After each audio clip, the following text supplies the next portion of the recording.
Hey guys, welcome back to the channel essentials of e commerce का chapter number 6 हम इस video में continue करेंगे। इससे पहले वाली वीडियो की अगर हम बात करें तो हमने उसमें जाना था ई ब्रोकर का मीनिंग, क्या क्या उसके टाइप्स होते हैं, और हमने एक और टॉपिक कवर किया जिसका नाम था डिफरेंट ऑनलाइन ब्रोकरेज स्पेशलाइजेशन, मतलब कि जो भी ब्रोकर्स होते हैं उनकी किस किस चीज में स्पेशलाइजेशन होती है वो हमने जानी थी।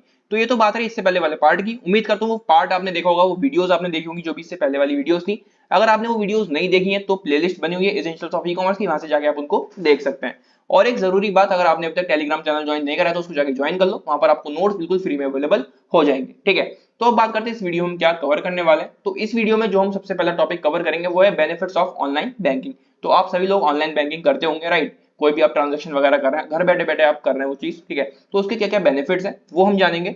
उसके बाद एक और टॉपिक हमारा निकल के आता है इस वीडियो के लिए, वो है ऑनलाइन फाइनेंशियल सर्विसेज।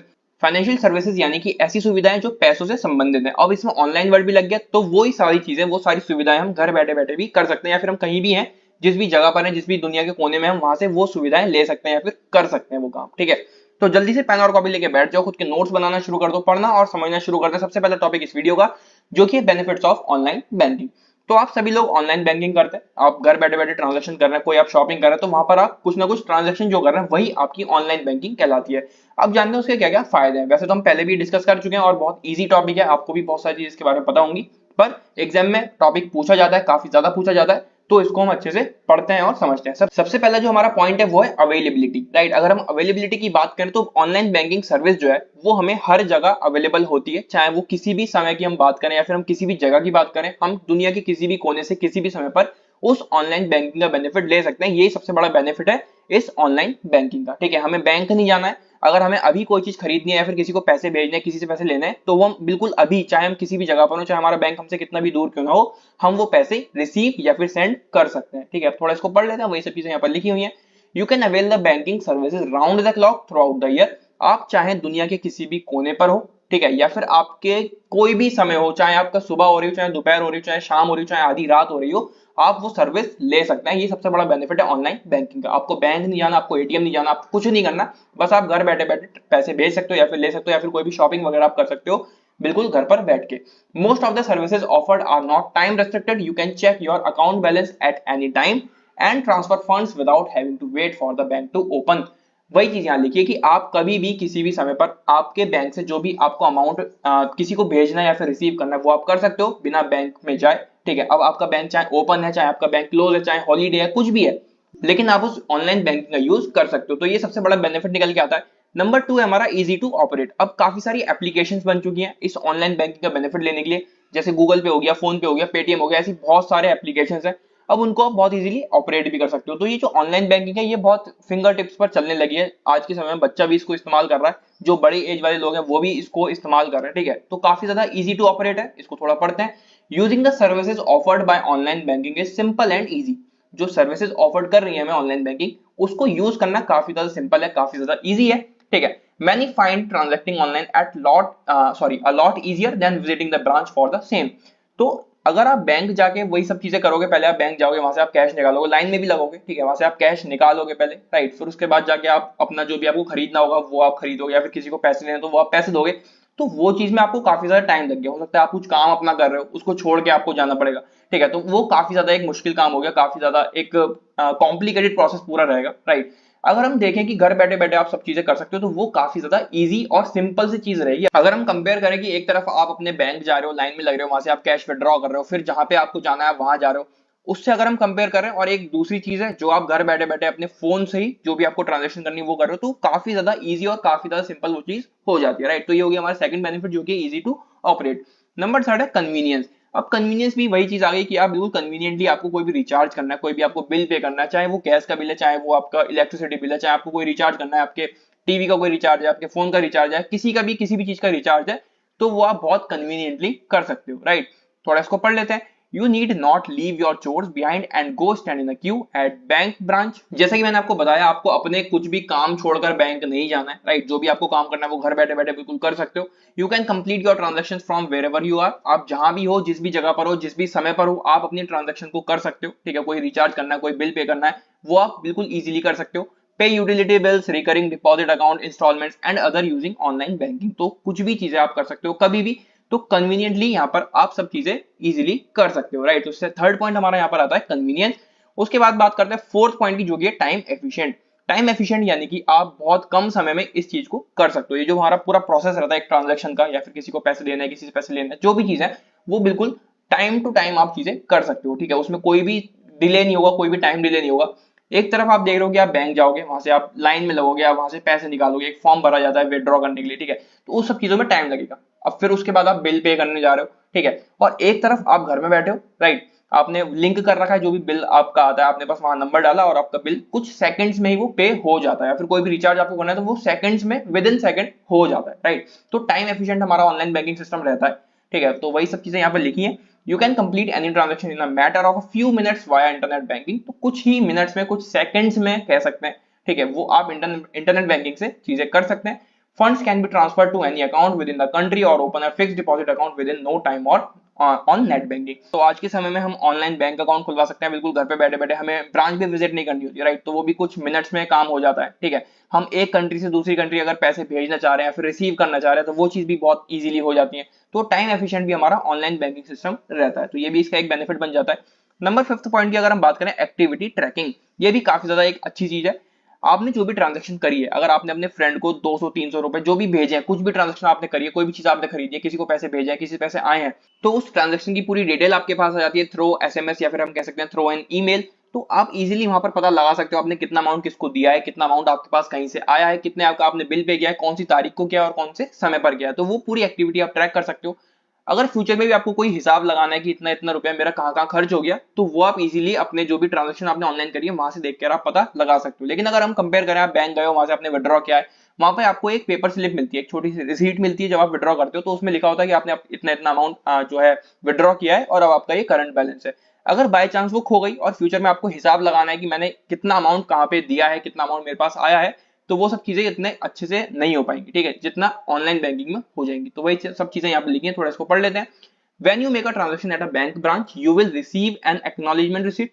जैसा कि मैंने आपको बताया, अगर आप बैंक ब्रांच जाके ट्रांजेक्शन कर रहे हो तो वहां पर आपको एक एक्नॉलेजमेंट रिसीट मिलती है। There are possibilities of you losing it. तो यहाँ पर कुछ पॉसिबिलिटीज भी रहती है, क्योंकि वो छोटी सी पेपर स्लिप होती है, वो कभी भी खो सकती है, भीग सकती है, पानी से खराब हो सकती है। In contrast, all the transaction you perform on a banks internet banking portal will be recorded. अगर आप वहां बैंक ना जाएं, अगर आप ऑनलाइन बैंकिंग कर रहे हैं, तो वो सारी चीजें, जितनी भी ट्रांजैक्शन आपने करी है, पैसा गया है, आया है, कौन सी तारीख को गया है, कौन सी तारीख को आया है, किस समय पर आपने किया है, कहाँ किया है, वो सब चीजें उस पोर्टल पर रिकॉर्डेड रहती हैं। आप किसी भी समय पर आके उन सारी ट्रांजैक्शन को देख सकते हैं। You can show this as proof of the transaction if need be. अगर इसका कोई कहीं आपको प्रूफ भी देना पड़ जाए कि मैंने कौन सी ट्रांजेक्शन कब करी थी, किसको करी थी, तो वो प्रूफ भी आपका हमेशा रहेगा। लेकिन वो जो पेपर रिसीट होगी वो हमेशा नहीं रहती है, राइट। तो ये कुछ बेनिफिट्स थे ऑनलाइन बैंकिंग के। उम्मीद करता हूँ आपको अच्छे समझ में आए होंगे और काफी सारी चीजें आपको पहले से पता होंगी, क्योंकि आप सभी लोग आज के समय में ऑनलाइन बैंकिंग करते हैं, जो कि काफी ज्यादा अच्छी भी चीज है। उससे हमारा बहुत सारा समय भी बच जाता है, राइट। आगे बढ़ते हैं अगले टॉपिक की तरफ, जो कि हमारा ऑनलाइन फाइनेंशियल सर्विसेज। दोबारा बता रहा हूँ, फाइनेंशियल सर्विसेज यानी कि ऐसी सुविधाएं जो पैसों से संबंधित हो, और ऑनलाइन वर्ड इसमें लग गया तो वो इंटरनेट की हेल्प से हम कर पा रहे हैं, किसी भी दुनिया के कोने से या फिर किसी भी समय पर, राइट। तो वो सब सुविधाएं हम ऑनलाइन यानी कि इंटरनेट की हेल्प से ले रहे हैं, तो वही हमारी ऑनलाइन फाइनेंशियल सर्विसेज हो जाती है। अब जानते हैं क्या क्या वो सर्विसेज होती है, पहले इसका मीनिंग जानते हैं। सबसे पहले बात करते हैं मीनिंग की। Electronic financial services are financial services that are used and delivered via computerised networks, devices and telecommunications. तो इलेक्ट्रॉनिक फाइनेंशियल सर्विसेज वो सर्विसेज होती हैं जो हम डिलीवर करते हैं through the computerised network, devices या फिर टेलीकम्युनिकेशंस। यानी कि वही चीज आ गई कि इंटरनेट की हेल्प से हम ये सब चीजें डिलीवर कर रहे हैं, ठीक है, या फिर कोई भी चीज हम रिसीव कर रहे हैं, कोई भी सर्विस हम दे रहे हैं या फिर ले रहे हैं। So it means that everything from computers to smartphones to the internet can be used to render or use financial service। तो अगर हमारे पास कोई भी कंप्यूटर और लैपटॉप है या फिर कोई भी फोन है, अगर हमारे पास इंटरनेट है उसके साथ साथ, तो हम कोई भी फाइनेंशियल सर्विस का यूज कर सकते हैं या फिर उसका लाभ उठा सकते हैं, right. Here are the main types of financial services for you to consider। अब यहाँ पर कुछ इन्होंने मेन फाइनेंशियल सर्विस बताई है जिनके बारे में हमें आगे जानना है, और ये आपसे सेपरेटली भी पूछी जा सकती है एग्जाम में, और डायरेक्ट आपसे टॉपिक ये पूछा जा सकता है कि ऑनलाइन फाइनेंशियल सर्विस क्या होती है, और उनके बारे में आप कुछ डिस्कस भी करो, मतलब कुछ सर्विसेज के बारे में आप डिस्कस करो, राइट। तो इंपॉर्टेंट टॉपिक है। सबसे पहला हमारा जो पॉइंट है वो है बैंकिंग, ठीक है। सबसे बड़ी जो ये यूज होती है और काफी ज्यादा मेन जो हमारी सर्विस है फाइनेंशियल, वो है हमारी बैंकिंग। बैंकिंग में आपको पता होगा, आप जो भी पैसा अपने बैंक में डिपॉजिट करते हो उसका 10% जो है वो बैंक के पास रहता है, राइट। उसका जो 90% है, जो भी आपने पैसा दिया है, 100% अगर आपने पैसा दिया तो उसका 10% बैंक पे रहेगा, बाकी का 90% एज अ लोन वो डिस्ट्रीब्यूट करते हैं जो बाकी कस्टमर्स होते हैं उनको, ठीक है। तो बैंक जो है मनी लेंडिंग करती है, बहुत बड़े लेवल पर करती है। थोड़ा इसके बारे में पढ़ते हैं और समझते हुए चलते हैं। Banking includes handing deposits into checking and savings account, ठीक है, as well as lending money to customers. तो बैंक जो है वो कस्टमर्स को भी पैसे देता है, ठीक है, जो बड़े बड़े बिजनेसेस होते हैं उनको पैसे देता है, या फिर कोई और ऐसा व्यक्ति है उनको वो पैसे देता है। About 10% of the money deposited into banks must stay on hand as dictated by the Federal Deposit Insurance Corporation। तो ये एक कॉर्पोरेशन है FDIC, इसने ये चीज बिल्कुल एक रूल लागू कर रखा है कि जो 10% आपका अमाउंट है जो आपने डिपॉजिट किया है वो तो बैंक के पास रहेगा ही रहेगा। इन केस अगर आप विड्रॉ करने जाते हो तो बैंक ये ना कहे कि हमारे पास आपका पैसा है ही नहीं, तो अगर आप विड्रॉ करने जा रहे हो तो आपको वो पैसा देगा। बाकी का जो 90% आपकी मनी है वो मार्केट में पूरी फैल जाती है। अगर किसी को लोन चाहिए तो वो लोन मिल जाता है, किसी ऑर्गेनाइजेशन को चाहिए होगा, किसी कस्टमर को चाहिए होगा तो वो बैंक लोन प्रोवाइड करती है, कुछ इंटरेस्ट रेट सेट उनके रहते हैं। The other 90% is available for loan, जैसे कि मैंने आपको बताया कि 90% जो आपका पैसा है वो लोन्स के लिए अवेलेबल रहता है बाकी लोगों के लिए। Some of the interest the bank earns from these loans is given to the customers who have deposited money into the bank. बाकी जो पैसा आपने डिपॉजिट उस बैंक में किया है उस अमाउंट पर आपको कुछ इंटरेस्ट मिलेगा। अब वो बैंक इंटरेस्ट आपको क्या अपने पास से देगा? नहीं, वो आपको इंटरेस्ट देगा जो उसने लोन दिया ना बाकी लोगों को या बाकी ऑर्गेनाइजेशन को, वहां से जो उसको लोन का इंटरेस्ट मिलेगा उसका कुछ परसेंट आपको आपके अमाउंट पर मिल जाएगा, राइट। तो बैंकिंग को हम कंसीडर कर सकते हैं as a main financial service, right. आगे बढ़ते हैं। नंबर 2 जो हमारी फाइनेंशियल सर्विस आती है वो है एडवाइजरी। अब अगर आपकी एक ऑर्गेनाइजेशन है या फिर आपको एक बढ़िया बिजनेस चलाना है जिसमें आपको बढ़िया प्रॉफिट्स हो रहे हैं, बढ़िया पैसा आपके पास आ रहा है, तो वहां पर आपको जरूरत पड़ती है एक फाइनेंशियल एडवाइजर की कि अब मैं कहाँ इन्वेस्टमेंट करूं या फिर उतना पैसा मैं कैसे संभाल के रखूं, कैसे मैं उसको सही जगह लगाऊं। वो सब चीजें आपको जो नॉलेज दे सकता है, आपको जो भी आइडियाज दे सकता है वो दे सकता है एक फाइनेंशियल एडवाइजर। तो आपको एक फाइनेंशियल एडवाइजर हायर करना पड़ेगा। वो सब चीजें आपको बताएगा कहां पर आपको इन्वेस्ट करना है, किस चीज को आपको खरीदना है, किस चीज को आपको सेल करना है, या फिर किस तरह से आपको सब चीजें चलानी है। तो एडवाइजरी भी एक काफी ज्यादा एक मेन फाइनेंशियल सर्विस हो गई हमारी जो कि ऑनलाइन अवेलेबल हो जाती है। थोड़ा इसको पढ़ लेते हैं। This branch of financial services helps both people and organisation with a variety of task. तो ये जो ब्रांच है फाइनेंशियल सर्विस की ये लोगों की भी हेल्प करती है और ऑर्गेनाइजेशन की भी हेल्प करती है। Financial advisors can help with the due diligence on investments, provide valuation services for business।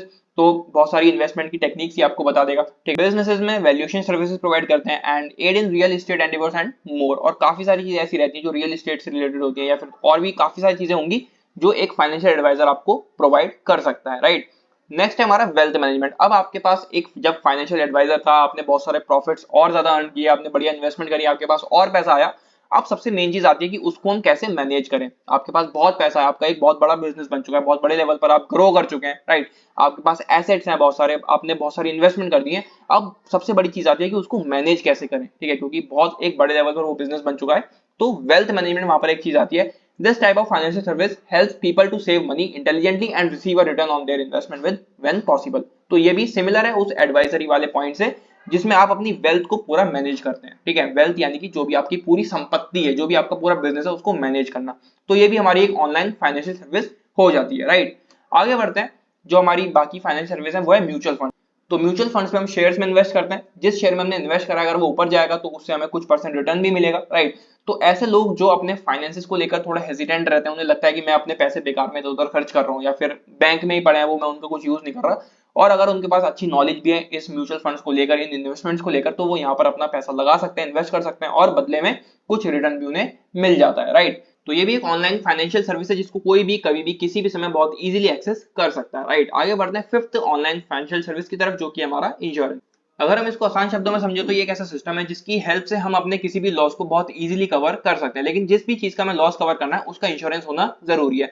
अगर हम आज के समय में देखें तो बहुत सारी इंश्योरेंस कंपनीज है जो अलग अलग तरह के इंश्योरेंस प्रोवाइड करती हैं। कुछ तो ऐसे इंश्योरेंस जो बहुत ज्यादा मैंडेटरी है। चलो कॉमन इंश्योरेंस की बात कर लेते हैं, जैसे कि हेल्थ इंश्योरेंस हो गया, हमारे व्हीकल इंश्योरेंस हो गया। व्हीकल इंश्योरेंस अगर हम नहीं लेते हैं तो उस पर हमारे पेनल्टी भी जाती है, ठीक है, चलान वगैरह करते हैं, राइट। तो व्हीकल इंश्योरेंस होना बहुत ज्यादा जरूरी है। हेल्थ इंश्योरेंस आज के समय में लोग प्रेफर करते हैं क्योंकि बहुत अनसर्टेनिटी आज के समय चल रही है, ठीक है, किसी की लाइफ का कुछ नहीं पता।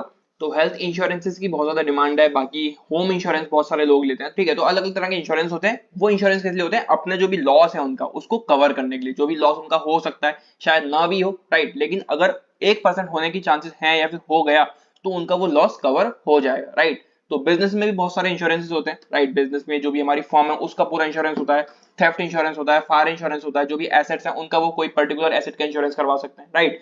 तो बहुत सारी चीजें होती हैं, थोड़ा इसको पढ़ लेते हैं।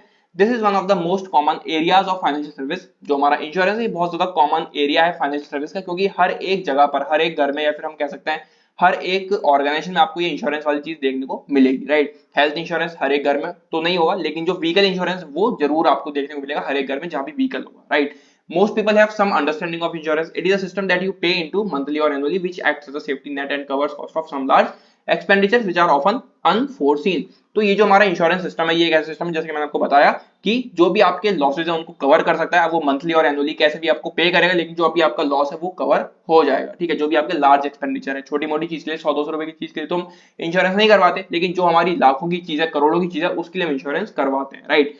विच आर ऑफन अनफोर्सिन, जिनको बहुत अनदेखा कर दिया जाता है, लेकिन उन लॉसेस को कवर करता है हमारा insurance system. There are many kinds of insurance, जैसे कि मैंने आपको बताया, health, auto, home, renters and life insurance, just to name a few. तो जो लोग इंश्योरेंस की अंडरस्टैंडिंग रखते हैं, वो अपनी लाइफ का, व्हीकल का, या फिर जिस भी चीज का इंश्योरेंस वो करवाना चाहते हैं, अपनी मनपसंद इंश्योरेंस कंपनी से वो करवाते हैं, और साथ में वो कुछ मंथली, क्वार्टरली या फिर एनुअली इंस्टॉलमेंट्स भी पे करते हैं उस चीज के लिए, जिससे कि वो जो भी लॉस उनको फ्यूचर में होगा उसको वो कवर कर सके, राइट। और इंश्योरेंस के काफी सारे टाइप्स होते हैं जो कि मैं आपको ऑलरेडी बता चुका हूँ। कुछ कॉमन इंश्योरेंस यहाँ पर लिखे हुए हैं, जैसे कि हेल्थ, ऑटो, होम, रेंटर, राइट। तो ये थी हमारी कुछ ऑनलाइन फाइनेंशियल सर्विसेज जो कि आज के समय में लोग बहुत ज्यादा यूज करते हैं, और इनको यूज करना भी बहुत ज्यादा ईजी है। थ्रू द इंटरनेट हम इनको बहुत ईजिली यूज कर सकते हैं। और हमने यहाँ पर जाने कुछ बेनिफिट्स ऑनलाइन बैंकिंग के। तो इस वीडियो में बस इतना ही। इसी तरह से आगे के टॉपिक्स हम आने वाली वीडियोस में कवर करेंगे। चैप्टर नंबर 6 हमारा पूरी तरह से कंप्लीट हो चुका है। मिलते हैं अगली वीडियो में अगले चैप्टर के साथ। Till then take care and bye bye.